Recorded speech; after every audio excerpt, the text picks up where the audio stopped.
Hello, and welcome to Mind Your Head, a space for people to share their stories, talk openly and honestly about their own mental health challenges, and to give some listeners some comfort in knowing you're not alone. Before we get into today's episode, I want to quickly share something that I've been loving lately. Cooking's always been a big outlet for me. It helps me slow down, switch off, and put my energy to something creative. After a long day, it's honestly one of the best ways I've found to release stress and just reset. That's why I genuinely love HelloFresh. It makes cooking easy, takes the stress out of figuring out what to make, and the meals are actually unreal. So if you're looking for a simple way to eat better, enjoy cooking a bit more, check out HelloFresh. Use the code MindYourHead at checkout for up to $240 off your first 6 boxes. I've always asked my guests, what are your 3 non-negotiables for living a healthy and full life? For me, it's movement, community, and good nutrition. I've learned that what you fill your body with plays a massive role in how you feel physically and mentally. That's why I use True Protein. They're an Aussie brand doing things the right way. Clean, natural supplements with no artificial additives or fillers. Everything's made in-house in Sydney's northern beaches using the highest quality ingredients sourced from around the world. Whether it's supporting energy, improving focus, or reducing fatigue, their products genuinely help me show up better every single day. And just like Mind Your Head, they live by values I stand by. Be true, be you, and take care of your whole self. Saavanah, welcome to Mind Your Head. It's an absolute pleasure to have you on today. How you going? I'm going good. Yeah? How are you? Oh, I'm very well, actually. How was the workout this morning? We were chatting about it before. You're very routine-based, are you? Very routine-based. Yeah. It keeps me on the straight and narrow for sure. Same gym time every morning. 4:40, I wake up. Usually 4 a.m., 4:40 gym class. Yeah. And get my steps in. Yeah. And then go for a run or something before work. Because I don't finish work until about 6:30. So I'm always guaranteed a session early in the morning. So I obviously work in such an unpredictable job that I'm never guaranteed a session after work. So yes, very routine based. Check it off the list straight away in the morning. 100%. Always an AM trainer and always been like an early riser. Always? Always. Yeah, okay. From as long as I can remember. Yeah. You've had no trouble getting up early and getting a session in? Never been an issue. And I think because I've been doing it for so long now, it's not really out of, I guess, motivation anymore. It's just discipline and habit, really. I like to do a check-in with my mates and my family every now and again. And I like to do it with you now. How's the mind, body and spirit going? Mind, body and spirit, they're in better spirits than what they have been in. Yeah. Since moving to the sunny coast probably a couple of months ago, I really like the community here. And I think it's something I've never had before is like that local aspect, like the baristas know your names and they write you nice notes on your coffee, like just little things like that. Yeah. Like people are happy to see you. It's really refreshing. So yeah, mind, body and spirit are definitely in better, I guess, aspects than they have been in the past. Goals for this year? Have you got any goals or intentions? Are you a goal setter, are you? I am a goal setter, but sometimes it's actually nice just to like I think the last few years I've kind of like taken the foot off like the pedal a little bit and just been kind of at peace with more like letting things be how they're meant to be. Like I think for so long I put so much expectation on what I thought things were going to be. And then when they don't happen, you end up really disappointed, right? So it feels like a failure or something. It definitely does. Yeah. So goals, I just want to show up as the best person that I can every day or the best version of me every day. I think now I'm just more at peace with that and just kind of being the best person that I can be every day. Not like I like everything that I do. Like I like my routine. I like my training schedule. I like what I do for work. Like I'm happy with everything in my life. It's just about, I guess, finding joy in those little moments of every day. Like you have to go to work every day. So, you know, what are you grateful for about going to work for? You know, like just finding those like little gratefuls in the everyday things, I think. The little bits of joy. Yeah. Like, because you can go through moments where you can get really sort of down or inside your own head and go, why am I doing this? And you're thinking, well, this is why I'm doing this, because I get to, you know, what a privilege it is to earn money. You know, I've got a healthy body, I can exercise. Like, you got to find those little bits, things you're grateful for. And also, like what you said there is taking the pressure off or the expectation of that, you know, you've got to meet this, you know, goal by a certain time. Because I used to do it. I used to have, like, I want to, you know, be this far ahead in life, or I got to have this ticked off by a certain age. And then when it, like, life throws you curveballs and things happen and you don't sort of, you know, tick that off, you're kind of thinking, oh, bit of a failure or something here. And then you start feeling a bit of down about yourself. But like you said there, I think it goes back to your intentions. Like, are you a good person? I think that matters more than, you know, ticking something off a list. 100%. And this is the first year as well that I haven't really had any like training goals. Like I'm not really, it's so funny. It's actually a question a lot of people have asked me recently is, what are you training for this year? Because I'm just training so much. And I'm like, You know what? I'm literally training for my mental health. I'm training because it makes me feel good. And like, I say the word crashing out a lot, but it's so true. Like, it literally keeps me from crashing out. Like, if I wake up and I don't think in my whole life I've ever just woken up and gone straight to work. Like, I have to wake up, train, and then I can go to work. And yeah, if I don't have a good day or not, like, I know that the good part about my day is that I've trained and I've exercised and I've made myself feel good. So yeah, training and goals and things like that, it's literally, I think the older I've gotten, the more I've realised I'm just doing it for myself. I'm not really doing it for anybody else. What a good feeling that must be, though. It is. It's empowering, and definitely, that switch, it wasn't like instant. It just like kind of happened over the last few years. So I like to go back to the start, because I think the things that we experience as kids really set the foundations for who we are as an adult. So can you tell me a little bit about your childhood and where you grew up? It's actually funny you say that, because the older I've gotten as well, the more I've realised that, that's why the things that I do now, right?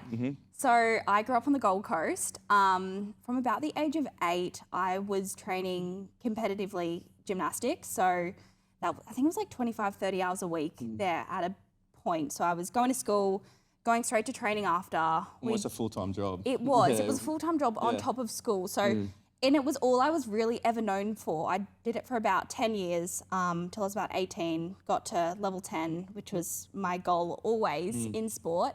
But it was all I was ever known for through my like younger, like high school, teenage years, was just Saavanah, and she was shredded and had abs. It was just like the gymnast with abs. Like, that's all I was ever known for. It was just this crazy girl with abs. How did you handle that, I guess, that identity? Because I went through something similar with Ellie, the rugby player, and I kind of like leaned into it because that's all I did, so I can't argue with it. But at the same time, there's a deep thought in me that I had that there was more to offer. I had more to offer. There's more to me than Ellie, the rugby player. How did you handle like that identity? It was hard. I think I've definitely noticed it in the last few years that there's more that comes to Saavanah than just, Savannah's shredded. Saavanah has such a good body, like, you know what I mean? There's so much more that comes to it than that. But it's definitely taken me, and I wouldn't say I'm perfect now, but it's taken me a long time and gone through some really hard things to get where I am. But definitely as a child, it really set me up for the values, a lot of the values and morals that I carry now, like discipline, motivation, like a lot of that I carried into uni and then into work as well too. So set me up in that aspect, but then on the other aspect, probably created a lot of mental health struggles as well that really only started coming to the surface, I would say, like in my early 20s. What did most people see and what did most people miss in your childhood? Most people saw, I guess, me being this sporty, always really sporty kind of figure. Missing wise, maybe just like, I was really quiet. I remember I was so quiet in school. Like, I always... a little bit introverted? Or? I just always did the right thing. I never wanted to get in trouble. I never wagged school. No, I was a really good student. But I had some really good teachers who could see that and made sure I got to uni and got to where I wanted to get to. So maybe missing wise, a little bit of my personality potentially. I think I'm a really kind of caring person and like I really like to put other people before myself and like to be considerate of others. I think maybe just that. I was probably just quiet and probably a little bit shy, and the older you get, the more you figure out who you want to be, and I probably really cared about what people think, to be honest, like as you do at that age. Absolutely. So I was probably just a little bit shy to kind of step out of my comfort zone, I think. How are you going with that now? A lot better. A lot better, So much better. It's actually funny, I look back and think that's what I was. Like, I've definitely grown so much as a person over the years, and I would credit that to a lot of my moves for work. Like, I think I've lived in 5 or 6 different cities over the last 5 years or so, and on my own too as well, and it builds character. And you're outside your comfort zone. Definitely. All the time, and you learn what you like and what you don't like. And I think I've definitely grown into like the person who I want to be. And upon reflection, like, it's good to be able to look back and think, oh my God, I've come so far from what I used to be, or I mean, I was only young, so I wouldn't expect anything else, so. You talked about there that you're good at school, you're doing so many hours doing gymnastics. Was there an element, sort of looking back, where you may have thought that you had missed out on a few things in your childhood just because you're so dedicated to gymnastics, obviously dedicated to your studies. Did you feel like you missed out on, playing with friends, making friends, any of that stuff? I feel like I missed out on a lot of the social aspect of school. Like, I mean, it's probably not the best thing, but parties and things like that. Like, I don't think I drank alcohol until I was well and truly past 18. Like, even my first sip of alcohol, so... It would have rocked you, wouldn't it? Yeah, first cruise on my 18th. I just feel like I missed out on that aspect. But looking back, like, I honestly don't think I would change it because it really did shape who I was, and I would much rather have that setting me up than some of the other stuff, that my other friends were doing. Do you think you were hard on yourself growing up? I think the environment I grew up in was hard. Was it? Yeah. I think it was a very, gymnastics isn't cheap. It's expensive, and obviously my parents were doing everything that they could for me to be able to get me to training and things like that. And at one point there at the back end of my career, my mum, we lived on the Gold Coast. My mum was driving me to Brisbane every day for training. Blows your mind what they would do for you. So I think there was it just felt like there was a bit of pressure from above to reach that end goal. Even when the motivation for me wasn't there, I was kind of more showing up for the other people that wanted me to do it, more so than me. That's what I felt in the last few years of my career. As in from your parents or your coaches? Did you have that conversation with them at some point? No. I've never had that conversation. Haven't you? No, I still haven't. Yeah, okay. I just feel like I owed it to them. They invested so much time and money into my career for 10 years. So I went through something very similar like that. I think my goal was to play professionally, and I thought once I got there that, I don't know, all my worries or everything that was going inside my head would sort of disappear, and my mum and dad would be proud of me and all this sort of things. And once I got there, none of my issues went away. Everything still stayed there. I remember being in the change room thinking damn it, nothing's changed. I feel the exact same. And then mum and dad have always been proud of me. So it wasn't just me playing professional rugby. And I thought, I've just been doing this. Am I doing this to people please? Am I doing this to make other people proud? Is this actually what I really want to do? And there was a big shift where I realized I actually don't love it as the game. I love pleasing people. I love making people happy. I love making my mum and dad proud.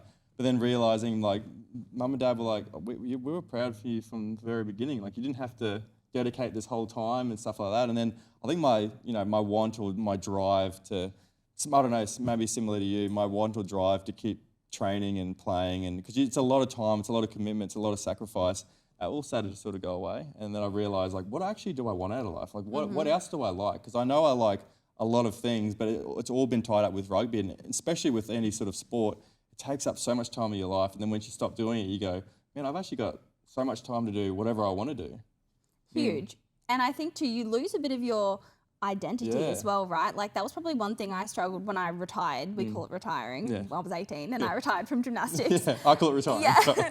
Got to level 10, retired, and kind of then wasn't really the Saavanah, the gymnast with abs, found myself. I was 18 then, so I was obviously going out more with my friends and, getting Maccas on the way home and things like that. So it took me I'm going to say, probably until I was about 22. So probably, a good 4 years of just dabbling in between gym and trying to figure out really what I liked and what I didn't like. A lot of moves with work and after that. But I will always be grateful for, I guess, the discipline, motivation that it gave me, but also too, not a flex, but gymnasts are pretty much good at everything, our body awareness, and it's probably a reason why I could just slot straight into the gym after that. I didn't really need to learn anything because I kind of already knew what to do. So I credit it to be able to do toes to bar pretty well these days and chin up. So I've seen you do it. But it's so true because we had a few people in our rugby team that were just so good at all the Olympic lifting, all their body weight lifting, all the balance and everything. I'm thinking all their flexibility, mobility. And I'm thinking, how are you guys so good? And we did gymnastics for, 7 years growing up. And I'm but you're so young, but you keep that same sort of body composition all the way through. And they're just so, I thought it was naturally strong, but they obviously had worked at it for so long during their childhood. And they were just so good at all the lifting. was amazing. It's like muscle memory almost. Yeah, muscle memory, yeah. And it's funny when people say, oh, you a CrossFit athlete. And I'm like, oh, I was a gymnast growing up. And they're like, oh, every time I tell people that, they're like, oh, it makes so much sense. Yeah. What's something from your childhood that has shaped the person you are today? I would say I know we keep coming back to it, but being a gymnast, it was such a big part of my life for most of my childhood, huge, always.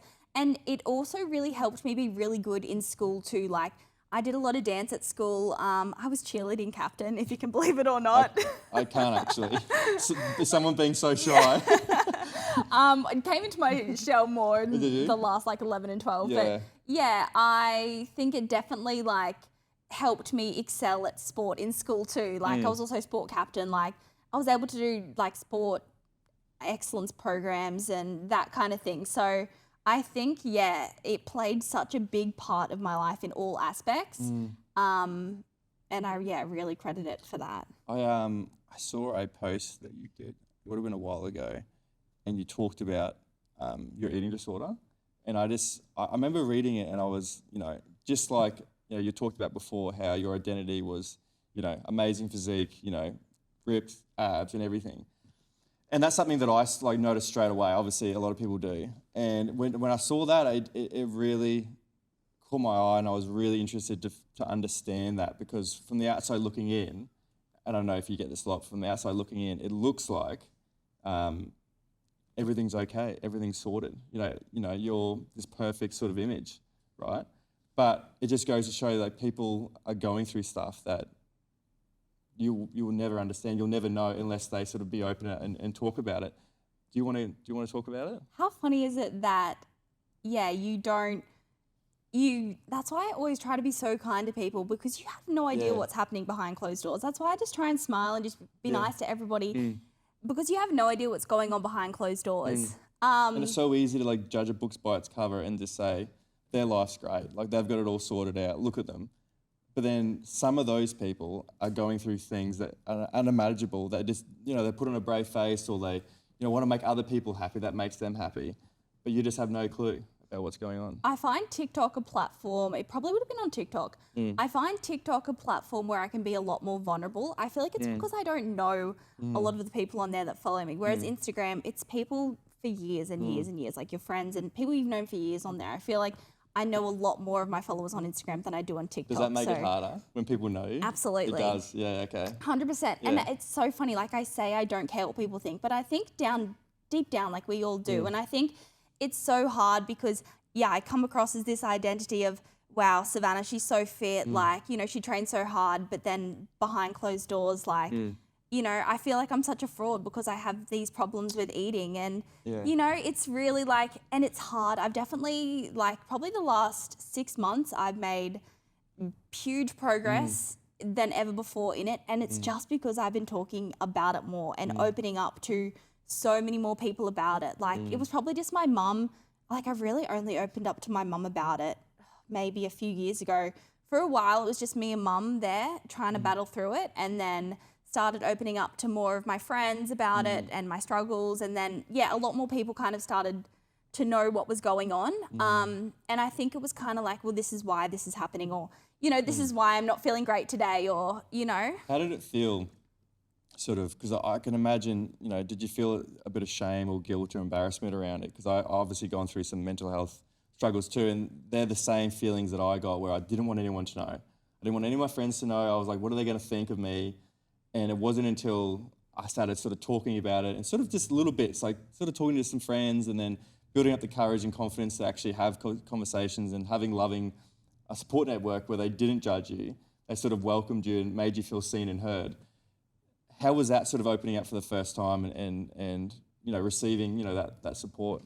It felt really good because I felt so isolated for so long. Oh, yeah. Especially living away, I was really struggling the most, I think, when I moved to Townsville in Mackay. So I went to Mackay. I had to go back to Mackay after being made redundant on the Gold Coast. So our newsroom was made redundant, and I had to move back to Mackay. And I went back as a producer. So I moved back. And I had a network there because I'd already done a stint there in my earlier career days as a sports reporter. So I knew the area well. I had a bit of a network there, and that was fine. And then I moved to Townsville, and I didn't know anybody there. And it's not like I'd done moves before where I didn't know people, but this one just felt different. And this is when it just decided to really hit me, and I was struggling hard. And then I ended up, leaving what I was doing for work and coming back to the Gold Coast because I was struggling so much. So I think coming home, I was still really struggling for so long. And I think the more you talk about it and actually get help, like I think that was the biggest thing, is just, I just needed support and needed help. Is there help out there? There is. Affordability wise, probably not. Like I'd left the job I was doing and I was working in my local gym because I was so unhappy with the job that I was in when I moved back to the Gold Coast. And so nothing against local gyms or the fitness industry, but obviously I wasn't making as much as what I used to make. So affordability wise, it wasn't cheap. And I felt like I could only go a certain amount of times because of affordability. And even when I was going, I felt like I wasn't seeing any progress. Like I would leave and just be like, why am I wasting my money on this? Like what is going on? Like, no control at all. So it was, not a good time. When did you notice that your relationship with food was beginning to change? Honestly, like thinking back, like I'm 26 now, thinking back, my eating, I'm going to say like 18, 19. So really that time when I finished gymnastics, for most of my life, from my teenage years into my 20s, I really can never remember having like a normal relationship with food. Like really, sometimes I would just think like, wow, it must be so nice to just be able to go out and eat, or, what a normal relationship with food would look like, So it's been going on for a really, really long time. Do you think the root cause, was it a coping mechanism, do you think? I don't know what it was. I still don't know what it was. Okay. I don't know. I feel like it might, like the more you reflect upon it and think about it, like I feel like it obviously has something to do with the fact that I've always trained my whole life, and there's this, I guess, image that everyone sees me as is Saavanah with shredded and abs. And now I just feel like it's so hard to maintain that all the time. It's so hard to maintain training twice a day and getting 10,000 steps in and then having to work so much. And, it's hard to juggle. It's unachievable sometimes. It is. It is. So, and then obviously EDs and the behaviours of those take control of times when you're vulnerable, and it makes it really hard. What did those really tough days look like for you? They would look like isolation, like complete isolation. Probably not eating all day, over exercising, and just like I knew it was at a point when I needed to get help, when I was having like suicidal thoughts. Like really, that's how bad it got. So some really, really dark times. I'm really glad that I've been able to claw myself out of that now, but you wouldn't even realize it, right, from how I show up every day as this happy, bubbly person. And I actually posted a TikTok recently, and it's like, I think I said like something about sometimes the happiest people are carrying the heaviest loads. Like even too, I remember I posted a dump one time, and it's probably when I was going through it and feeling so bad about myself and just, having a really hard time. And somebody like said to me, oh my God, you're glowing. And I was like, am I? Like, I feel like such a fraud, like I'm not glowing. Like this is just the highlight. I'm just posting the best parts right now. Like I'm actually really struggling. When you first sort of posted it on socials though, it must have been a good feeling just to know that, I don't really care about what people are going to think. Because when you post things on socials, obviously, like something that I've sort of learned as well is that it's everyone's highlight reel. People are showing you what they want to show you. So when you show something that's so vulnerable and deep and personal to you, that's exactly what you want people to see. Was that sort of a liberating feeling to finally sort of go, this is not who I am or my identity, but this is actually what I'm going through. You might think you have me figured out, but this is actually what I'm going through. It's actually nice. Even the comments I was getting, like, I know it was on TikTok, but I was getting some really nice comments too. And that was really refreshing to see. I wonder how common it is. I think it would be really common. I think it's a lot more common than we would expect. It's not spoken about a lot. And I wonder how many, especially in today's society with young women and having sort of the pressures of social media and, comparison and seeing, bodies online and thinking like that's what I've got to look like, that's what I've got to be like, that's how I either, be respected or show love or get attention, all these sorts of things that, young people are craving these days, and they see it on social media all the time. I'd love to know like how many people they're actually struggling with this. I think that's why I'm so passionate about talking about my mental health, because I don't think it's spoken about enough. And I think people are scared almost to talk about it more. So, and I mean, I'm not perfect now. Like it's something I still really struggle with every day. But nobody probably knows that because we don't really talk about it. I mean, I probably just make a joke and say I'm crashing out if I don't get my 10,000 steps in. But I'm like, well, I'm actually crashing out if I don't get my 10,000 steps in, because then, like it always just comes back to the whole food and the ED. And it's a ripple effect. But people don't understand that. They just think I'm crashing out because I can't get steps in. It's like, well, there's so much more volume to that than you think. What's the hardest part that people may not understand? I just think like there's always a comment about what I'm eating. There's always... Someone comments to you about what you're eating? Yeah. In what way? Just like, I'll probably just have plain chicken and rice. Like, it's like, why are you putting sauce on that? Do you want salt and pepper? Like, it's like, I just want to eat this. Like, this is just what I want. I think that's the hardest thing. Like, it's like, if this is just what I'm doing, it's not affecting you. Like, I'm just happy to just sit here and eat my chicken and rice. Like... You don't always have to explain your choices that you're making. Exactly. I've found that difficult, but now I just block it out. I joke about it. I think because I'm such like a bubbly, happy person, I try and bring things back to humour so it's not as awkward that I'm just sitting there eating my chicken and rice. Because you could be a bit of a bitch and be like, what the fuck? Leave me the fuck alone. Respectfully. Respectfully, sorry. What does recovery look like? I know that you said that obviously you're still working on it now. The last 6 months, it's gotten a lot better. I guess, can you share with us some of the things that you've sort of gone through with your recovery and what helps? One thing I've actually found really helps is, talking to people about it, but just having my friends around me. Like, I've moved in here when I moved to the sunny coast with two really, really good girls. One of them, which she's just amazing. We make our dinners together sometimes, which is huge for me to sit down and have dinner with someone else. And that's really, really cool. I think I was just so isolated. I just think in my lifestyle and everything I was doing for work and things like that for so long, just company, like company doing my groceries, like company meal prepping, like... Because you talked about isolation, like, some of the bad times when you can isolate yourself. So having that company is just so valuable to you. It makes you appreciate it. Like, that's been huge. I think that has been the biggest thing. And just like knowing that people are there to help you, even if it's just... Like, sometimes I'll call my mum and tell her I haven't had a good day and she'll come over and we'll make dinner together. Like, just knowing that there is support there for you, and it doesn't have to be professional help, It can just be your friends, your family, like people that understand you. Someone is there to listen. Yeah, absolutely. Yeah. And I don't think people realise, like, that deep connection with food and training. I think you talked about it where, like, training almost became something that not only you wanted to do, but something that you needed to do. Like, you needed to get those, those steps in. You needed to like have those, double sessions in the morning. When did that sort of training? Obviously, you talked about gymnastics and stuff. When did that training sort of intensify? Was it when sort of the eating disorder was also sort of going through the roof as well? It's always hand in hand. I feel like I've always had I think that I've always had an ED. I think for probably a decade, I would say.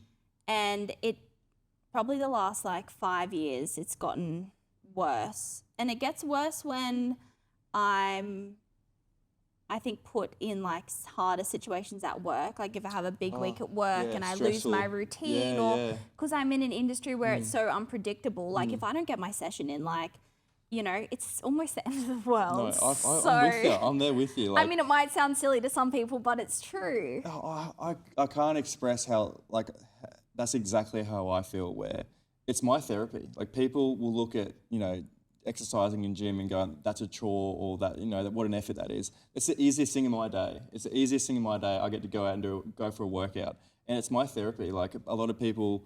will go along, go for a surf, or they walk along the beach, or they read books, or they meditate, or they do a bit of breath work, or whatever their little, their practice is. Exercising is my therapy. Like, it clears my head. Like, the drive home from the gym back to my house after a hard workout is one of the best feelings in the world. I absolutely love it. And that's addictive. When people ask, like, because I like working out to the point of vomiting. Like, I love that. But I don't say I'm addicted to that. I'm addicted to the drive home once I'm finished. Like, that 15, 20-minute drive is euphoric. Like, I'm like, I feel like it sounds a bit, like, I think I'm going too deep in it, but it feels like I'm floating. Like, it's the best feeling. And that what keeps me coming back every single time. And it doesn't matter if I'm out at work and I got to get up at 2 a.m. and do a session. Even like that 5-minute drive from my work site back to camp, I'm like, this is the best feeling ever. Like, I get it wherever, whenever. And I'm like, this is what, keeps me coming back. I think it's so hard because it's all connected, right? Like food, you need food for fuel, so you can't train if you don't have any fuel, and then you just end up starving if you're not eating. So it's hard because it always kind of has that hold over you. So like I said before, I'm really now just training for my mental health. Like, I'm just training and I'm in routine because it helps me so much. Like, I'm such a creature of habit in my training because doesn't matter the day that I've had before. I know the next morning I'm going to wake up at 4 a.m. and I can go to the gym at 4:40, Non-negotiables. The non-negotiables. Yeah. Which helps keep me on the straight and narrow, I think. Was there ever a time where that training was, I don't know, if it felt like punishment? Absolutely. It did. If I'd ever eaten, like if I'd ever had like an episode the day before, I would always punish myself the next day, over-exercising and not eating for the whole day. And I'd just be starving. And then it was weird, I wouldn't eat until the next day then. Like, I'd go the whole day without eating, but then I'd go back to normal the next day. And now I've just learned that, like, Saavanah, if you're hungry, just have that extra protein shake. Just have that extra LCM bar. Like, you deserve it. Like, it's not gonna, if that is better than, overeating too much to the point where you're not gonna eat anything the next day, like, it's so not worth it. Like, just have that extra a little bit now to avoid that. I think that's a big thing that I've learned. Is there a lot of inner dialogue when it comes to those decisions that you're making in regards with, with your food and saying, oh, should I have that? Oh, I shouldn't have that. Is there a lot of dialogue up there? My brain is ticking 24/7. Oh, really? Yeah. I think I struggle a lot with sleeping as well too, and I think that's why, like, I feel like I'm constantly just in fight or flight. I think what I do for work, like how much I train, that kind of sense, it's constantly ticking. It's ticking, thinking, all right, because I eat the same thing every day now, probably not as much anymore. Like, I really do eat the same thing every day. And pretty much not much variation outside of it at all. So not as much anymore, but yeah, I think again, like, my work is hard. Like, sometimes if I'm sent out to a job and I'm stuck out there and I only like took an LCM bar with me, I'm just like, well, now I can't have my chicken and rice until I get back to the office and it's 3 o'clock and I'm starving and about to crash out. Walk in the office, put the chicken and rice straight in the microwave. Like, so no one talk to me. Yeah, I need to eat. I need to eat first. You know that, like, crash out point when you're starving? I know. Yeah. Trust me, I know.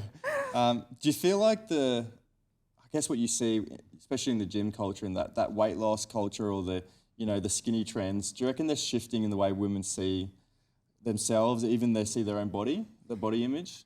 I feel like a lot more people are coming into the fitness industry. Like, a lot more people are wanting to go to the gym and train, and I think that's awesome. Like, go you, like. But I think it may also be kind of creating a not so healthy kind of industry, if that makes sense, of maybe a culture, a not so healthy culture of training, overtraining, I see a lot of people that will jump on the scales and they'll go, oh, look at I'm this weight, I must be fat.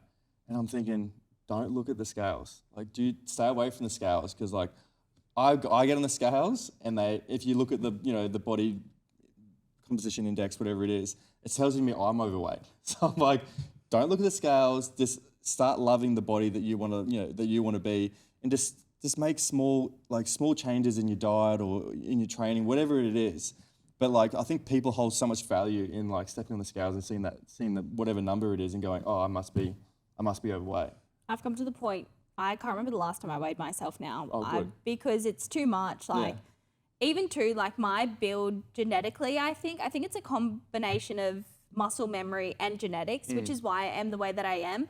But it's so funny. You have people that admire you and the way you look, and then you don't want to look like this, you know? So Is that how you feel about yourself? yeah. I mean, if I could pass my muscle away to other people, I would, you know? You? But I mean, and I think too, that's why I choose the forms of exercise that I do. It's why I run so much and because I want to try and stay lean, you know? So it's hard. It always comes back to that way you want to look and your body type. And I'm like, well, I can't change who I am. So, but yeah, it's funny that, you know, you always kind of want something that you don't have and other people admire you so much and think you're amazing. And then I love that. Yeah. Yeah. So She's like, you can have it. yeah, I'll give it to you. You don't even need to pay for it. So what helps you sort of slow down without feeling guilty for slowing down? There's two things I like doing on the weekends mainly. Yeah. One is laying in the sun, which isn't good all the time. No. Won't promote it. You haven't got too many moles, do you? I've got a couple of freckles. I'll definitely be getting the skin checked. Have you? Yeah, good. Get the skin checked. Yeah. Laying in the sun and recovery. Yeah. Hot and cold pools, sauna, boots. What do they do for you? Mental health. Yeah. Huge. Huge mental clarity. You see the change as soon as you leave? Yeah. I know I sleep better. In terms of feeling better, I'm sure I do feel better, but I know I do a lot of other things to try and make myself feel better too. So I can't guarantee about feeling better, but even like you said, the drive home, like sometimes I'll go to Sippy Downs and I'll drive, because I live in Maroochydore, I'll drive the Budrum Way home. Yeah. You know that Budrum Road? I know the road. I'll put the windows down. It's like the best. I've just come out of the cold pools, like you feel like you're floating, right? Tunes on, windows down, like Life can't get any better. it's the best feeling, right? Is. So yeah, two things where I don't feel guilty for relaxing. I'm not someone who could like sit inside if it's like UV12 outside, sunny day. If I sit inside, crash out. No. Yeah. No, I am the exact same. If it's sunny outside and I've got nothing on, I'm like, I may as well do nothing outside. Yeah, literally, 100%. Yeah. And I can only relax when like all my chores and things like that are done. Like, if I've if I've had a big week at work and I've got washing then to do, I'll have to do the washing first, like clean my bathroom. Do all that before I can chill out on the weekend. Meal prep. Yeah. I love that though, because it's you know, it can borderline to a point where it can become unhealthy, but that work ethic that's been instilled with you since you're a young kid, like that's going to stay with you forever. And that again is one thing that I credit gymnastics for, is really the work ethic. And yeah, my routine definitely keeps me sane, but having those little extra 1%ers like meal prepping and things like that just make your week so much easier. So it's worth spending the time doing that on the weekend. You mentioned that sort of at the height of your ED, you know, you were having some suicidal ideations. Can you talk to me through that period of your life and what did those really bad days look like for you? Really bad days. Yeah, not wanting to, I never not wanted to, like I would never like stay like in bed or something. I'd always get up and like take myself outside because I know that's what would make me feel better. But just like not eating aspect, like you're in a like, I don't know about you, but if I go like, say if I've trained in the mornings and by the time I've gotten coffee with friends and I'm getting home, it's like almost like 10, 11 o'clock. And if I haven't eaten, you get to that form of like, it's like brain fog almost, like you're so hungry. You're putting your key in the car the wrong way or something like that. You're putting your car key in the door. Yeah, you don't know what you're doing, right? Yeah. That's kind of what it was. It was just, I just felt like I was numb, like brain fog almost. Like and it's really hard because I've always been so happy and such a positive person, and I just lost that. Like I just didn't feel good. For how long you reckon? It went on for probably most of last year. I was really fighting it. Yeah, well, what are we now? 2026. 2025. Yeah. So probably for most of last year. And it actually, big turn was when I went to Bali in August. And I didn't take like any of my protein powders or my sups or anything like that over. And I went with two of my friends and we just trained. We probably trained less.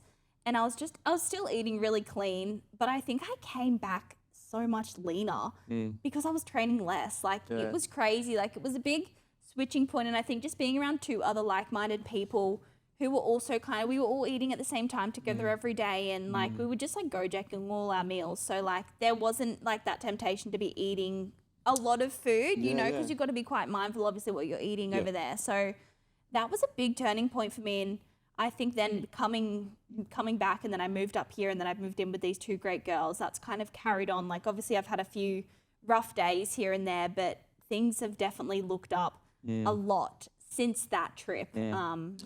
Yeah. Can you see yourself slipping and then you know what to do to get yourself out of it again? It's funny, like, yeah, I know the triggers now. You do? Yep. Yeah. I know the triggers. Stress at work? Yeah. Big days at work. Big days, yeah. Always like those cravings at the end of a huge day at work where I just don't feel like wanting to do anything. But now I know, like the other day, I got out just before the sun was setting and I was like, I could go home, I could make my steak and spuds and probably have FOMO for not seeing the sunset. And I was like, but you know what? I'm going to go down to the beach and I'm actually going to see the sunset because I haven't seen it in ages. Yeah. So Beautiful. And I felt so much better when I got home. You know, it's like those little moments where it's hard to make the decision and it's like, no, I'm going to do this for me. Yeah. It's always worth it. 100%. It's always worth it. So I think like, knowing the triggers, it helps. Do you feel like that you're better at supporting others than yourself? Absolutely. You are? It's so funny. And that's why I feel like such a fraud too, because I give all this really, really good advice, even about food. Like sometimes people come to me for food advice. Like I know my dad, like he would have no idea what goes on in my life, in my food. He comes to me and asks me like about food and things like that. And I'm like, he has no idea what is going on in my life around food. Would you talk to him about it? I just have never really like had the right time or felt like comfortable enough, I guess, too. So I just kind of never have spoken to him about it. But yeah, it's so funny. Like I can give such great advice about food and what people should be doing. And I'm like, I don't even practice what I preach. Like it's funny. I'm there for people. I think I'm really good at just being there for people. But then when it comes to my own self, sometimes you think like, why am I doing this? It's literally just sabotage, you know? Yeah, big time. And I really felt like that too, because there was times in my life where people knew that I was struggling and they would sort of come to me and ask me about my own experiences and sort of what I've done. And I would tell them things that it would be good to do, but I wouldn't be doing them myself. And I'm thinking, what am I doing? Like, I'm the biggest fraud here. Like, I need to, like, if people are coming through with advice, I need to be doing the exact thing that I'm telling them to do. And it was like the biggest shift in me where I was just like, no, I've got to treat myself like my own best friend, because for years, I think that was like one of my biggest downfalls, especially like sort of leaving school and early 20s, late teens. I never had a good relationship with myself. I had such negative self-talk. I would have a conversation with you, and then on the drive home, or I'd be at home, and I would like analyze everything that I said and go, you weren't being funny. Like, why'd you say that for? She's going to think you're an idiot. Like all this sort of stuff that wasn't true, but I just was so hyper fixated on who I was and how I was perceived. I was really, really, it made a big deal to me how you thought of me. And I would almost change myself to make sure that you liked me. And I got to a point where I didn't know who I was. Like I was like putting on masks and disguises, and I was a bit of a chameleon trying to fit in with different crowds. And all I wanted was that external validation. That's all I ever wanted. And I would just change who I was just so I can get it, just so I can feel a little bit of good. Because if you like me enough, maybe then I'll start liking myself. And then that sort of snowballed into the point where same thing. I didn't want to be here anymore. I thought about it for a long time, and the biggest shift I had was actually falling in love with myself again. Like, find out what you like, what you don't like. If it's not serving you, get rid of it. If it's not making your life better, get rid of it. If it's not making you, your family, your friends, if it's not benefiting all of them, get rid of it. So I just started taking myself on dates by myself. So I'd go to the movies by myself. I'd just go out for dinner by myself. Like, I love going to the movies by myself. I love it. It's like my favourite thing to do. And people were like, I would have gone with you. I was like, no, I'd love it. I'd get in the back corner up there. Like, sit there with my popcorn, my Coke Zero. My Choc Top. Like, it is honestly the best. Like, I love it. And that relationship I built with myself, I never actually put time and effort into actually building that relationship with yourself. I know, like, for a lot of people that might sound foreign, but I think we put so much effort into everyone else and we put ourselves last, and then all of a sudden we're an empty, or all of a sudden we're really struggling, all of a sudden we're like, I need the help now, but like, how do I ask for it? Because I've always given the help. So I think that was like the biggest shift for me, where I saw my mental health really come out of that dark spot, is when I started loving myself like a best friend and like saying no to things and really putting like boundaries in place. And, I gave up drugs and alcohol 2 years ago, and that was a massive thing because all through my 20s, it was an addiction. Like I needed it to socialize. I needed to be around people. Like I couldn't have a conversation with you unless I was on drugs or I had 3 or 4 beers. That's how I felt like relaxed, calm, funny, charming, charismatic, whatever I wanted to be. That's what it provided me. So, but at the same time, I knew it wasn't doing me any favors. I knew it wasn't, it wasn't healthy for me at all. And it wasn't until a friend of mine, a good mate of mine, he said to me, I was high on something, and he said to me, when people see you that haven't met you, they think you're a good guy, but if they get to know you, you're actually a real asshole. And I've never been sobered up so quickly in my life. And I was like, this is like a mate saying this to me. This is what like other people think too.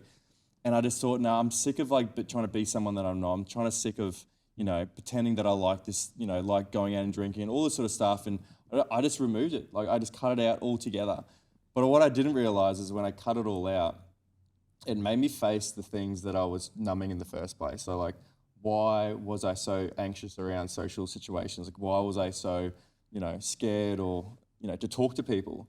And I think deep down, I just didn't think I was worthy enough. Like there was a lot of like, I didn't think I was enough, in general. Like I didn't think I was, life was going the way that I wanted it to go, or, this wasn't happening and everyone else. I was comparing myself at my age in certain situations to other people and thinking, I'm not good enough to talk to him. Like, look what he's done, and he's got a house and a family, and like, look where I'm at. Like, that really, really got me down. And then I realised I'm exactly where I needed to be in life. This is exactly where I need to be. I need to start loving who I am. And as soon as I started doing that social anxiety, all that sort of stuff, like disappeared and went away. This episode is brought to you by TLC Recovery Centre on the Sunshine Coast. Head to TLC Sunshine Coast, use the code TLC15MYH to receive 15% off and experience it for yourself. I think it's funny that we give other people the advice that we already know. Yeah. And it's like, well, why don't we just do it for ourselves? What you said before really actually resonated with me. It's like, well, why don't I just treat myself how I treat my friends? Like, and it's so true. Like I'd go and I'd talk to these professional people and they would just laugh at me and think there's nothing wrong with me because the way I come across and the way I talk, I sound like I have it all together. And I'm like, but deep down, I'm actually really struggling. So practice what you preach. Yeah. During your career, where did your career fit in during all these sort of, ups and downs that you've had? You talked about sort of the high pressure job.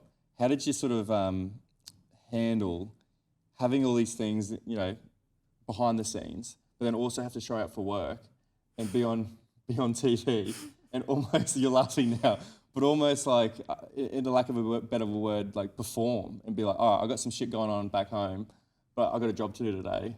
Welcome back to the news. Was that hard to sort of play 2 different characters? Yeah. Yeah, it was? So hard. Yeah. So hard. A lot of, I wouldn't call in sick a lot, but I would call in sick, the days when it was really, really bad, I would just call in sick because I physically could not show up for myself. I mean, it would always just be, I need to show up for myself today. And the days I couldn't, I would just call in sick. But really, especially when I was producing, because as a producer, the news that night depends on you. Like you're out there finding the stories, telling the crews what they're going to be going and shooting that day. You're putting the bulletin to air.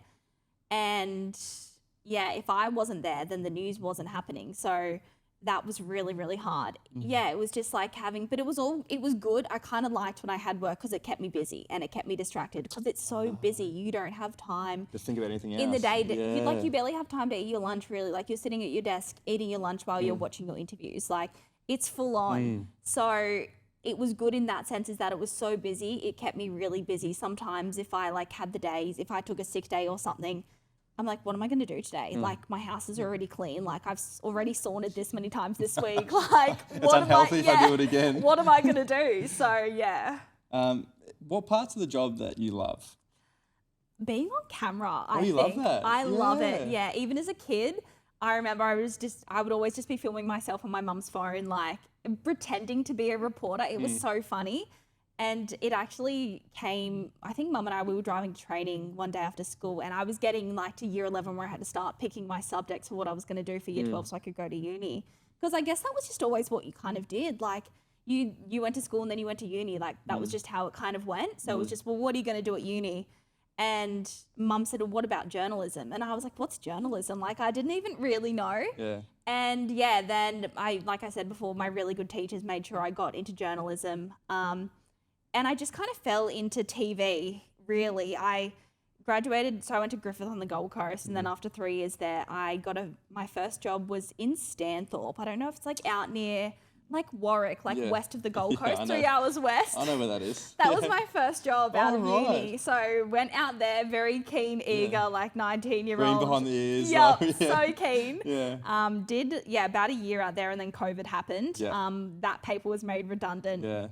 Then moved back to the Gold Coast and started interning with Seven. And it just, I'd always been sporty and always loved like the Titans and league. And my dad played in the NRL. So I loved. Did he? Yeah. What's his name? Greg Bourke in like the 90s. For who? He played for Cowboys and then Balmain. Nice. Like bit of the Q Cup Loves as it? well. Yeah. Yeah. So it explains I am the way that I am, my genetics and things like that. Yeah. So always was growing up huge around sport. Like Yeah. my brother played, not in the NRL, but played league as well too. So always loved sport, loved my footy, and being a Queenslander, like, you know, it's what we are. It's nothing better. Yeah. And when I started interning at Channel 7 on the Gold Coast, their sports reporter only did a 4-day week. So there was always 1 day a week where sport needed to be written. So that's what I would do. I'd come in every Friday unpaid, and I'd just write the sport for them, and someone else would voice it. It would go to air. And then they started paying me. Like I started getting 1 casual day a week there, 2 casual days. And then it kind of got to a point where it's like, well, I'm not a casual reporter. Like I want a full-time job. And then that's how I ended up getting my first full-time sports reporter job in Mackay. Oh, nice. Yeah. How was that? Really good. Yeah, yeah. Again, so keen. I was looking back, I was so young and so excited this was my first full-time job with Seven. So yeah, the Mackay Cutters, my bread and butter up there. Are they? It was great. Yeah. Loved it. It was so good. Yeah. It's a really good sporting market. Like you've got basketball, league, cricket. Like it was really, really good. And I loved sport. So it was awesome. I know. Yeah. Local sport, Yeah. it was great. It was the best. So do you do that on the sunny coast here? So after that, I got a job back on the Gold Coast Yeah. and did sport there for about a year and a half. And then that newsroom was made redundant too. So I'd very early in my career, I'd only been in the industry for like 3 years, been made redundant twice. I think that one was the hardest pill to swallow because I wasn't so much struggling like with my eating at that time, but just my mental health in general was not very good. Was made redundant, and then I had to move back to Mackay, and that's when I started producing. So when you're a producer, you do more general news. Okay. So moved back to Mackay, and that's when I started going from, well, Saavanah, the sports reporter, is now doing news. Yeah. And that's when you're doing crime, court, like just normal everyday news. So that was a huge learning curve for me, and I actually loved it. I think because I'm such a leader too, like I was able to take on it really well, picked it up quickly, and then got offered the same job in Townsville, producing too. So then moved there, and that was great because NRL, like it's a league town. So I was like, cool, got the Cowboys here, like it's a league market, there's more news happening. But obviously that's when kind of my eating disorder really took hold, and that's when it, I think, first like really affected my career. In what way? I left Townsville and came back to the Gold Coast for a government job. And that's the first time I'd been away from TV in, I think, 4 or 5 years. Oh, wow. That was a big shift for me. Did you feel like you needed that change? I thought at the time, yes, because my eating was so, I was really, really struggling then. But it almost kind of made it worse because then I lost a lot of my identity as Saavanah the reporter. Now I was doing another job with the government. Yeah, I was really struggling at that point. And then after that, like I mentioned to you just briefly before, started working at my local gym because I was not enjoying the government job at all. So I just picked up a job at my local gym, and I was like, you know what? I just need a break. And I think that was probably one of the best things for me. A good little reset. A little reset. I mean, and it was so funny. All these people that came to the gym, they had no idea that like that was my career in the past, is that I, you know, used to be on TV, but no one had any idea. Like it was actually just refreshing. Like I actually really enjoyed the members there and just the community of the gym, like all the schoolboys used to come in and I always used to love having a chat to them, just so cool, they were all just really good kids. The members were great. That was awesome. That gym actually promoted me to supervisor and then I got offered this job on the Sunny Coast. Right. I was just about to start as supervisor at the gym and then I got offered this job. So now my role here on the Sunny Coast is technically news and I'll fill in and sit on the desk and read, which is in the long run what I love doing most and what I want to do best. Do you get nervous or anything? Not really now. Oh, nice. But you know why? Because I think I've just come to a point where I'm like, it's not that deep. Like, it's really not that deep. If I stumble on a word, I'll just keep going. Like, oh, do you? Yeah, nice. I just think like now, not that I don't care, but I've just realized like, if I mess up, it's really not that deep. Like, you know what I mean? The pressure of failing isn't that severe. Like, absolutely not. Everyone stuffs up. And also, like, I think what people like about that, it makes it more real and human because perfection isn't something that we all are. Like, things that we love about each other isn't the perfect things, it's the imperfection. So if you stuff up, or when people stuff up, it's like, yeah, we all do that. Like, it resonates with me more now because you've stuffed up and you've just kept going. Like 100%. That's what makes it more real. Absolutely. Yeah. A lot of our stuff, like a lot of our updates and things like that are all pre-recorded. Our news at 6 o'clock is live. But in the updates and things, if I mess up, like sometimes I'll stop and we'll start like the update from the top again. But otherwise you just keep going. Like, it's going to happen. And it sounds like it's live anyway. So if you do stuff up. And also I love the bloopers you get on like TV presenters that say the wrong words sometimes. I love all that. Sometimes, like, if I do mess up, I'll swear. And they're like, you can't swear, you can't say that. And then we have to start it from the start again. So please, that would be so funny. No swearing on live TV, yeah. Do you think, we talked a lot about identity today, like, the identity as the gymnastic, the Saavanah, the fit, six-pack, and then now the sort of the news reporter. Do you think you've tied a lot of your self-worth to those identities?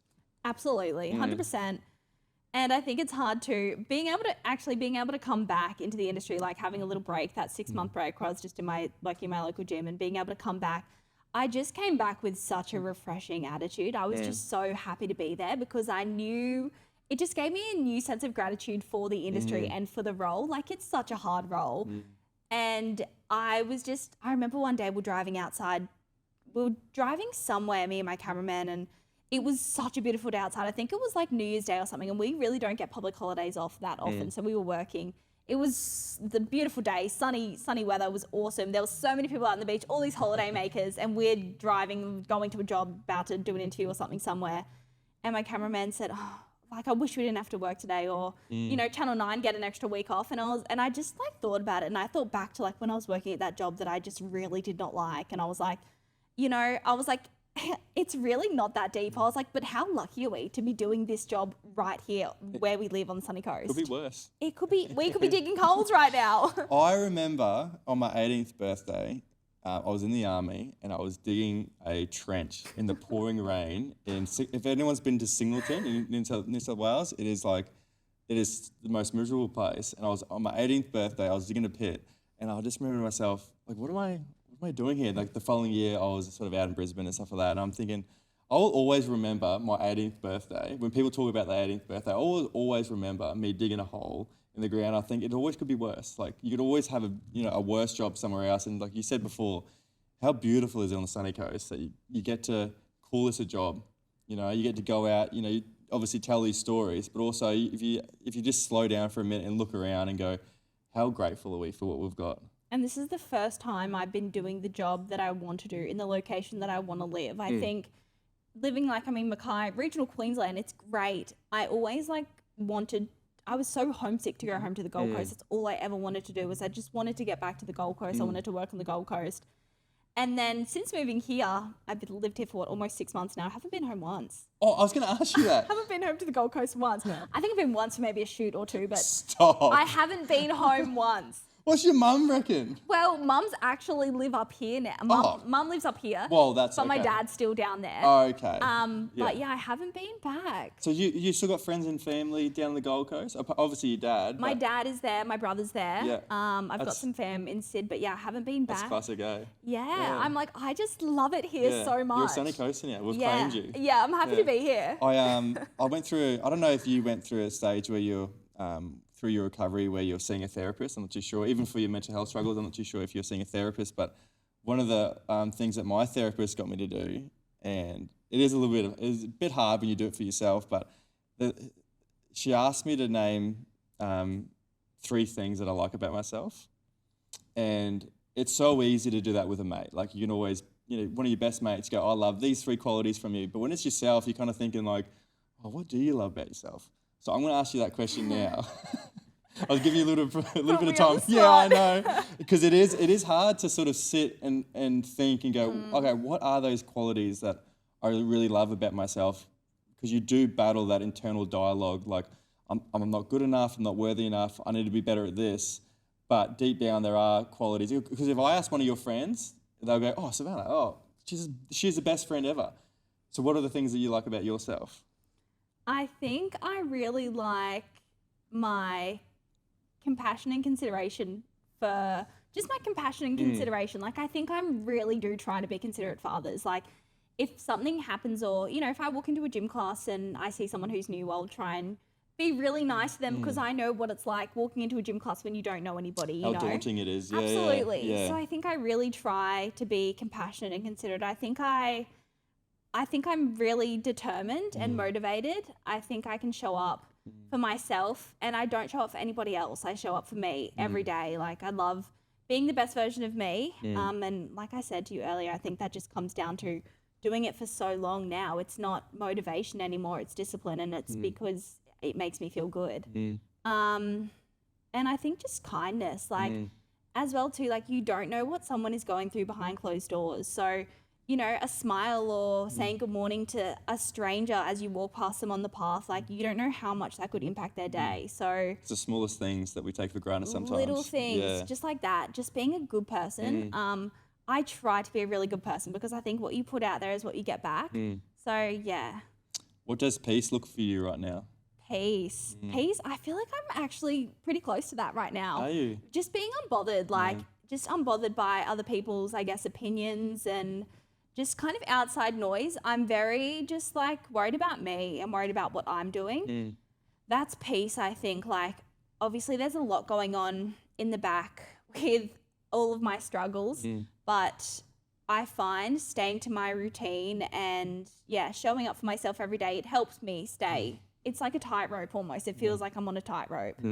It helps me stay on that tightrope. So I feel like peace, that's what it looks like at the moment. Just being unbothered. What are you working on right now? What am I working on?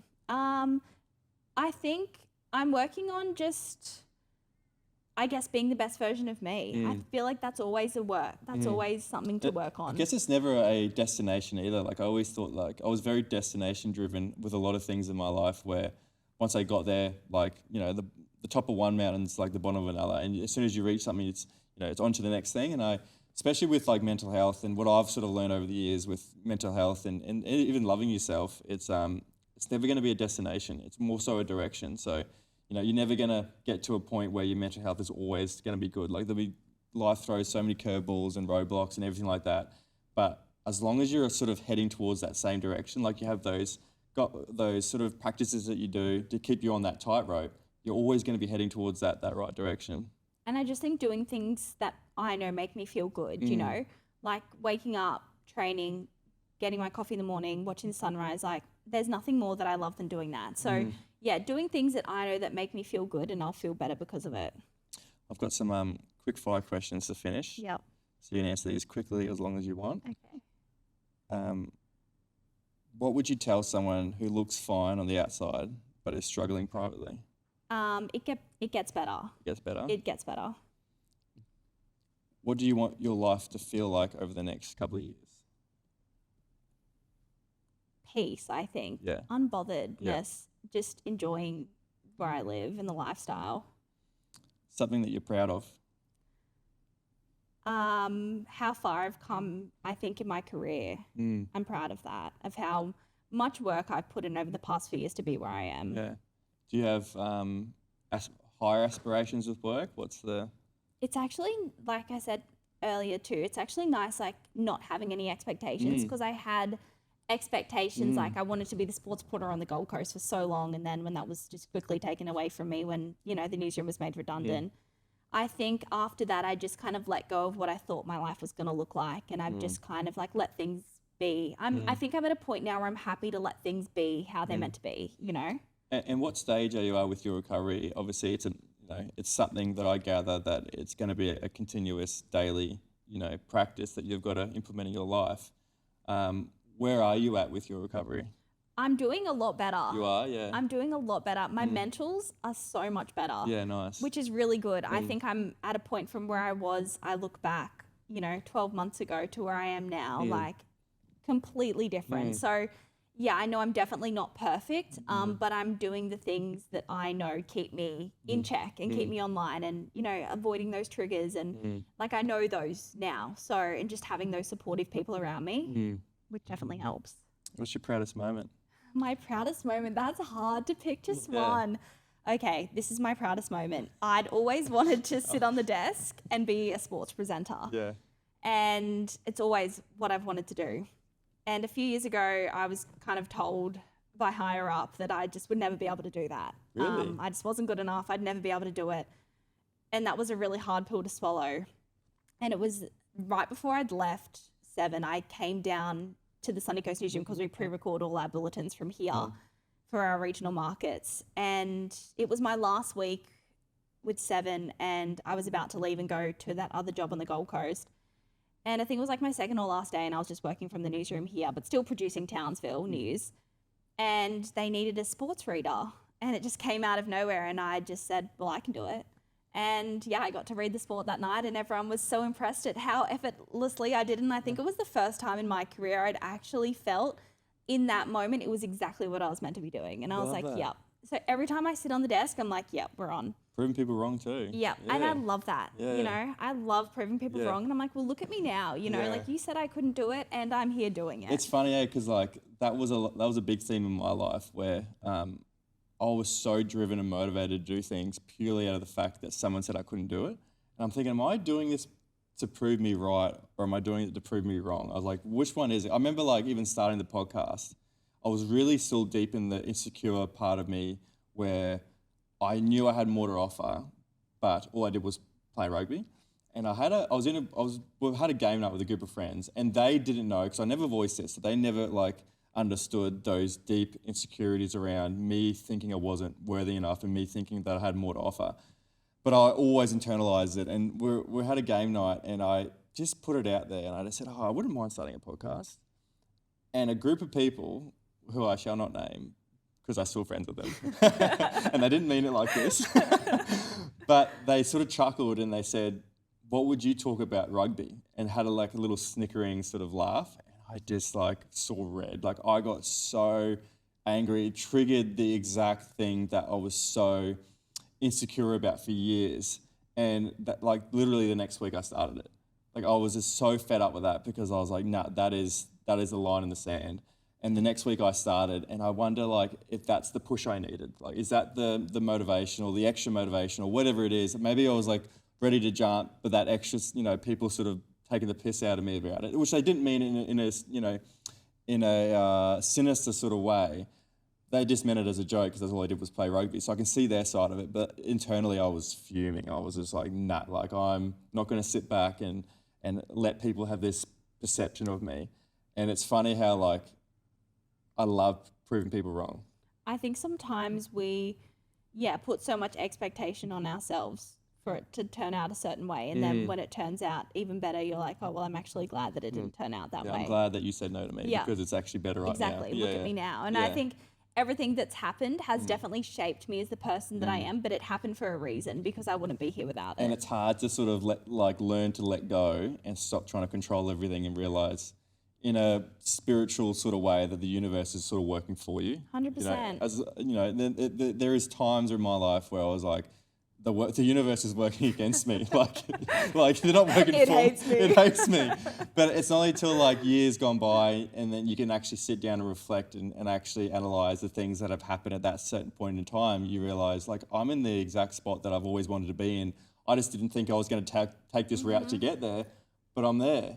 So I'm just learning to, like, that's one of the big things I'm sort of learning at the moment is letting go and stop trying to control so much. And like, you'll get where you need to be going. You just got to like learn to let go. What are your 3 non-negotiables for living a healthy and full life? Top three. Top 3. Moving my body, waking up early, and I know I say rest, but like in the point of rest, I just mean like getting enough sleep, like going to bed early. Yeah. Do you go to bed early? I do. Yeah. Yes. Get a full 10 hours? Oh, not the 10 hours with the 4 a.m. alarm, but 8:30 to 9 o'clock. Yeah. It's pretty early. Yeah, nice. A little bit of a tough question. Do you feel enough? Do I feel enough? I think sometimes. Sometimes I do. I feel like there's still so much more I want to do and I think I can do. But it's hard, I think, when you're trying to please everyone around you, you know, and other people, and give back, I think, to other people too, who have always given to you. So, yeah, I think in situations, yes, but there's still so much more, which I could probably do. Which is nice to know that the work doesn't really stop, does it? No. If you could speak to that version of you who, you know, hated her own reflection, what would you say to her? Probably same as the first one, like it gets better. Yeah, it does. You know, bad times don't last forever, and it will get better. You just got to hang in there. Do you have a question for me before we finish? I have a question for you. Putting it back onto you. Yeah, okay, I like that. I guess, where do you see the podcast going over the next, like, what's your ambitions and aspirations for the potty? So I want to do this full time. Like, that is my goal. Like, once I stopped playing rugby, I honestly didn't think that I was going to ever do a job that I felt like it wasn't a job. You know, like for rugby, like, although that was a job, like, I get to go and just play footy and train. Like, I would do that anyway. I was doing it for free. Like, I absolutely love that. And once I stopped playing, I thought I was never going to find any passion or purpose or fulfillment in any other job role. I just thought I was just going to float into a 9 to 5 and just do that and never really feel fulfillment or passion or anything like that. I was just going to wake up and that was just going to be me. And right now I'm doing that. I'm in the mines, which is financially great. I get to have, 6 months of the year off. Those things are great. But I wake up every day out at work going, like, just like mental battles going, why am I doing this? Like, I've got to keep reminding myself why I'm doing it. And it wasn't until I started the podcast where I feel like it fills my cup. Like, it lights me up. It's like Christmas. Every time we go to a recording day, it's the best day ever. I get to meet wonderful people like yourself. And I get so much joy and fulfillment personally. And then it wasn't until probably about this time last year, I was at a concert in Brisbane, and it was a Kiwi band, and lots of Tongans and Samoans and stuff are there, and like the concert finished, and I was walking back to sort of the car park area in Brisbane, and there was this big Tongan group of people in front of me, and this guy like was staring at me, and I'm like, oh, did I play rugby with him? Like, why is he staring at me for? And I was like, not being stereotypical, but I was like grabbing my keys. I was like, what's going to happen here? And he comes out and he gives me the biggest hug. And he was like this 6 foot guy, like big Tongan fella. And he gives me the biggest hug. And he's like, dude, bro, I love your podcast. And I was like, oh, do you listen? He's like, I've listened to every episode. I love it. And just walks off. And I was like, wow, like, it's actually bigger than me. It's bigger than us. Like, it's gone to the point now where people are listening to it, and I've got messages coming in. And a lot of the themes of the message is like you've initiated a positive change in my life, whether it's, getting off alcohol, training more, sleeping more, eating better, having a conversation with a loved one that I've never was going to have a conversation with, whether it's seeking help and understanding that life does get better, like you said.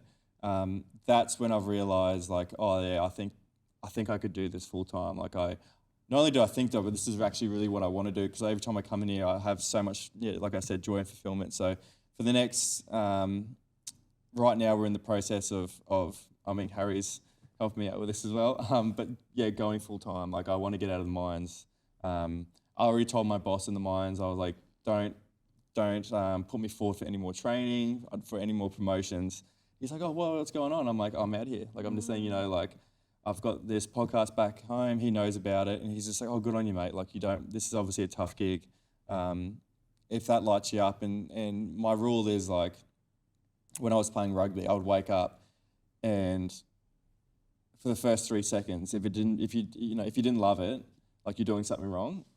And every time, like even this morning when I woke up and I had a recording on, I wake up and I think, how good's life? Like, how good is this? And I want to have that rule throughout life. So this is something that I really love and something that like I said, it brings me so much passion and joy. So doing this full time would be the absolute dream.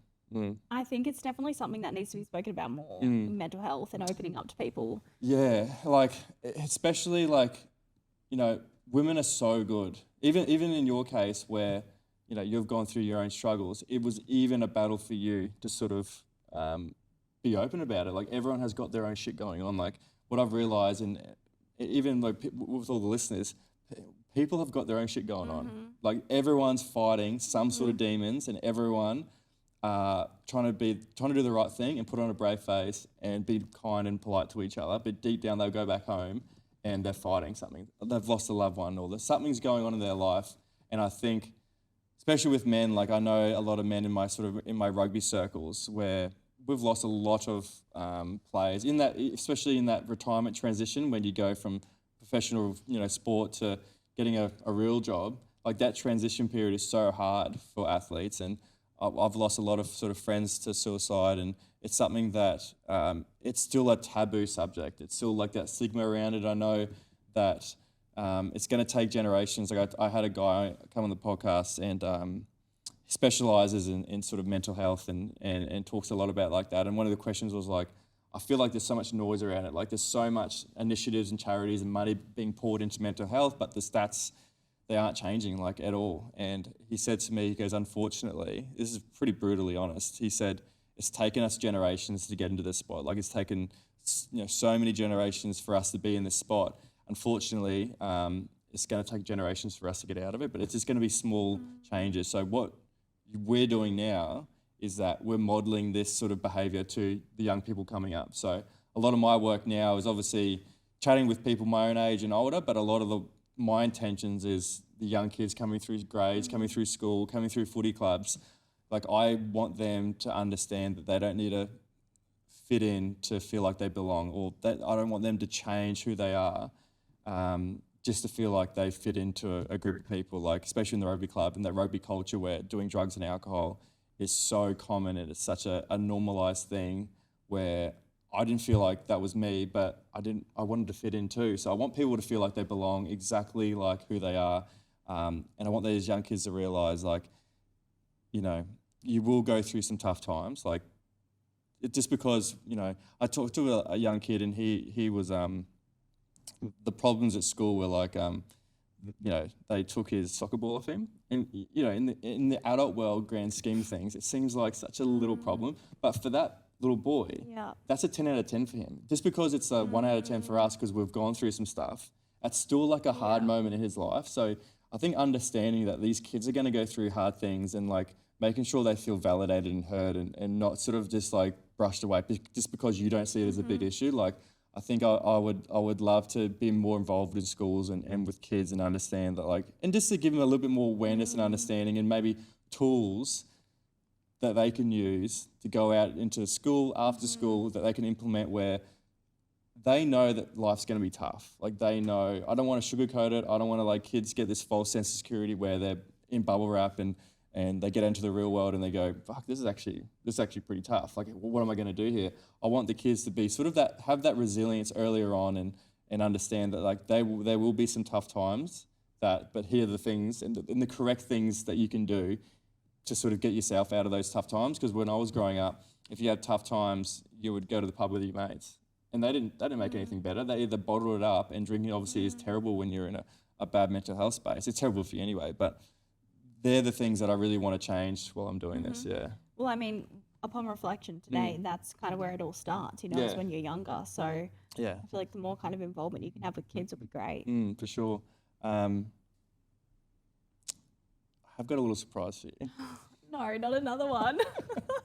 So I have a closing tradition of the podcast where I don't ask the last question. Yep. I get family and friends. They send in questions for the guest. Do you know about this? No. Good work. They kept it a good surprise then. Okay. So today, who have we got today? We have got Ellie Butler. Do you know Ellie? What the hell?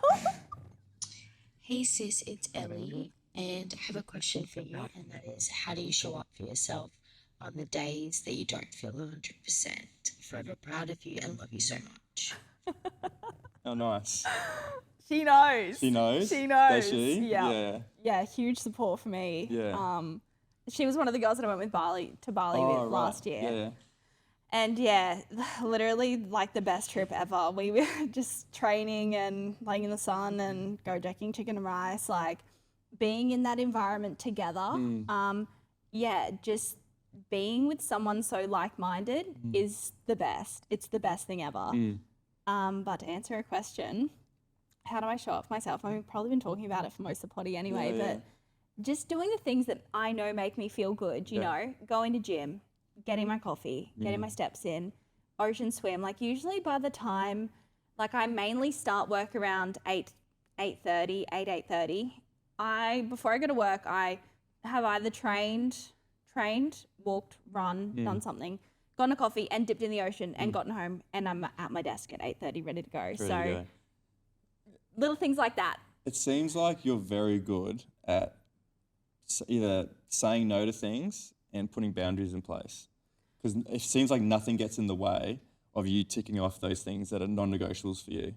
Absolutely non-negotiables. And I think especially this year, I've just kind of put more emphasis on not overcommitting myself to like, not plans, not that I'm being less social, but knowing that I'm doing things that fill my cup first, and then there's other room for things like external things, other plans, you know, but just not overcommitting myself in those situations, because no one likes cancelling plans on people, because I feel so bad for people when I do. Worst. Yeah. So knowing that I guess I can incorporate my friends into a walk and coffee in the morning, and that's filling up my cup because I'm catching up with them, but I'm also getting my steps in. No, it's a beautiful way to think about it, because that's what I do with my friends, where if we want to catch up, because everyone's sort of married, kids, house, everyone's just so, I realize everyone's so busy that a catch up isn't as easy as it used to be. So we will just try to, incorporate all those things at once, or we'll just go straight to the gym, all the boys get together, we hardly do any workouts, everyone just gets there to chat. But I love that we all use that excuse to get in and see each other. Everyone's at the gym, then we go sit in the sauna together, but it's incorporating your friends in those, those healthy habits that you're already doing. My favourite part, before I've even gone to bed the night before, I'm thinking about my coffee the next morning. You love it. I love it. I love sitting there with my friends, having my coffee in the morning. Or what's your coffee order?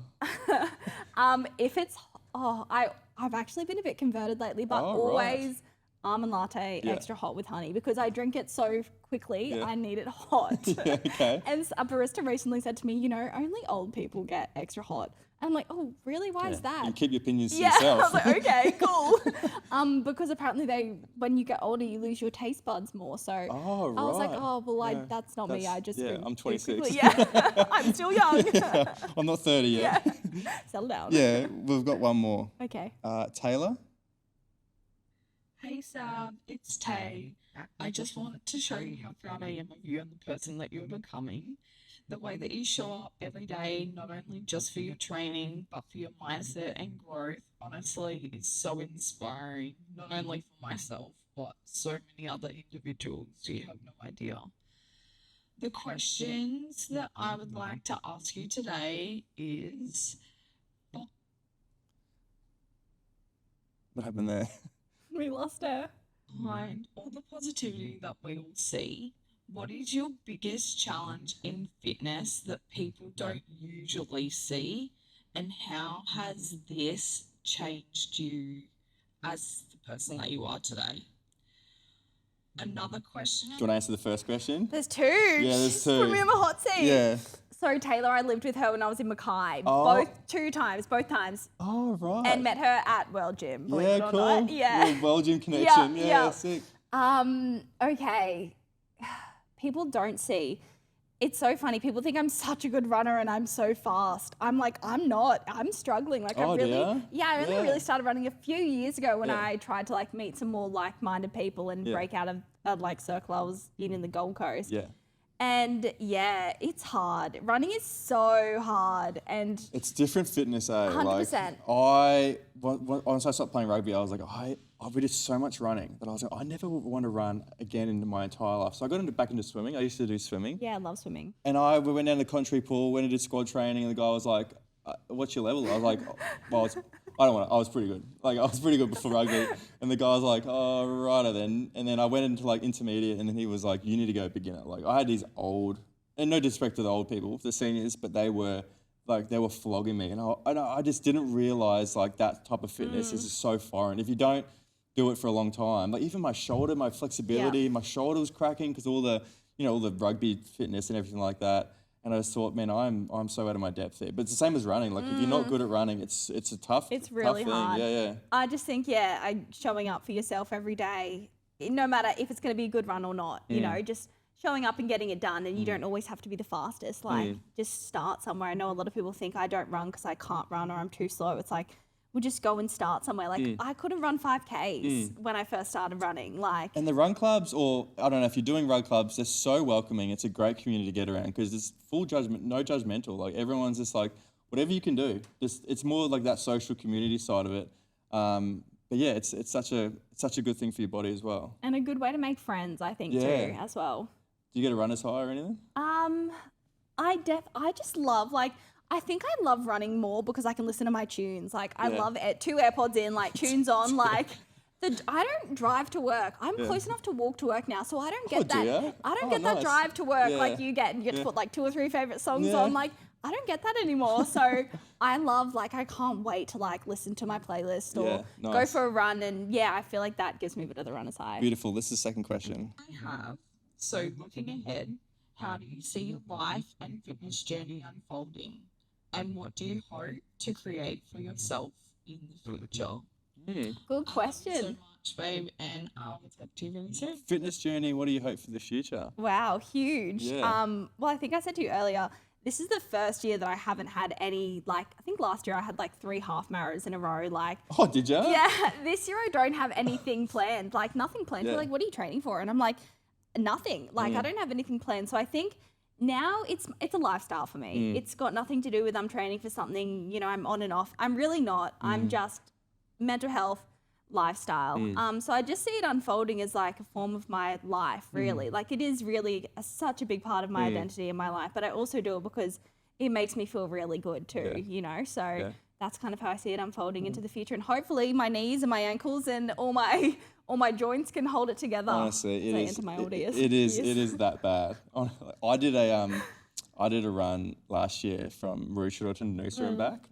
How far was that? It was 79 k's, and I had only run 5 k's before then, and I forgot how far Noosa is. But I've got this thing about me that if I say I'm going to do it, I have to do I'm it. the same. Like if I put it out there and I tell people I'm Yeah. going to do it, there's no way that I'm going to back down from it. And I knew once I said it, I was like, yeah, it's locked in. But I remember like getting up to Coolum and I go, fuck, Noosa's actually like A long way a away. long way. And I finally got to Noosa, then I had to like run back, and I like at Sunshine Beach there's that little hill, and you can sort of look across the coast and you could see Maroochydore, you could see the surf club, and I'm thinking I have to run all the way back there.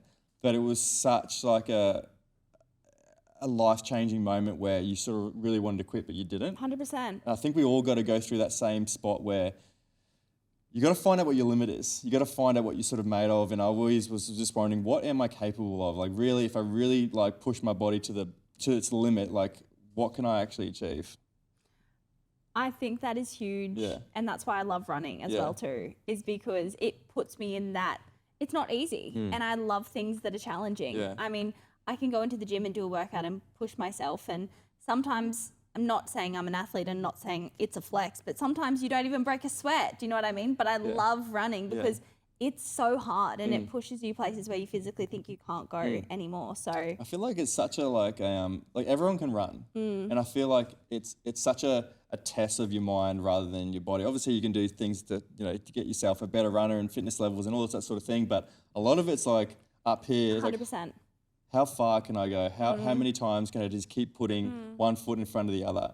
Because your mind's going to go before your body does. Like if you're going to keep telling your body you're going to keep going, you will keep going. But it's just like your level of your mind strength, and I think that was like the biggest thing for me. Even though like it got to like I think I got back to Coolum, heading back to Mauritius, and I was hobbling, but I just didn't. I never wanted to quit. One foot in front of the other. Yeah, big time. That's all it is. Saavanah, thank you so much for coming on today. It's been an absolute pleasure chatting to you. It's a pleasure meeting you. You might see me around at Revel at some time soon. Now you know my face. I don't know. Do you want to come to any 440s with me? Or No. Thanks No, for no, having me. yeah. Honestly, it's been great. Even opening up and being able to talk, I think it's something that needs to be, spoken about so much more. And that awareness and just being able to be vulnerable and be able to talk to you about it today has been really special. So thanks for having me It's been on. a pleasure. Thank you very much. Thank you. Thanks so much for listening to another episode of Mind Your Head. If you'd like to support the show, be sure to subscribe to us on Apple Podcasts, Spotify, YouTube, wherever you listen to your podcasts. It really supports the show and helps others discover us. Don't forget to join us on Instagram and TikTok at mindyourhead.podcast. We acknowledge the traditional custodians of the land in which we record this podcast, the Gubbi Gubbi people. We pay our respects to their elders, past, present and emerging, and extend that respect to all Indigenous peoples. We honour their enduring connection to the land, waters and culture, and recognise their invaluable contributions they make to our communities. Always was, always will be Aboriginal land.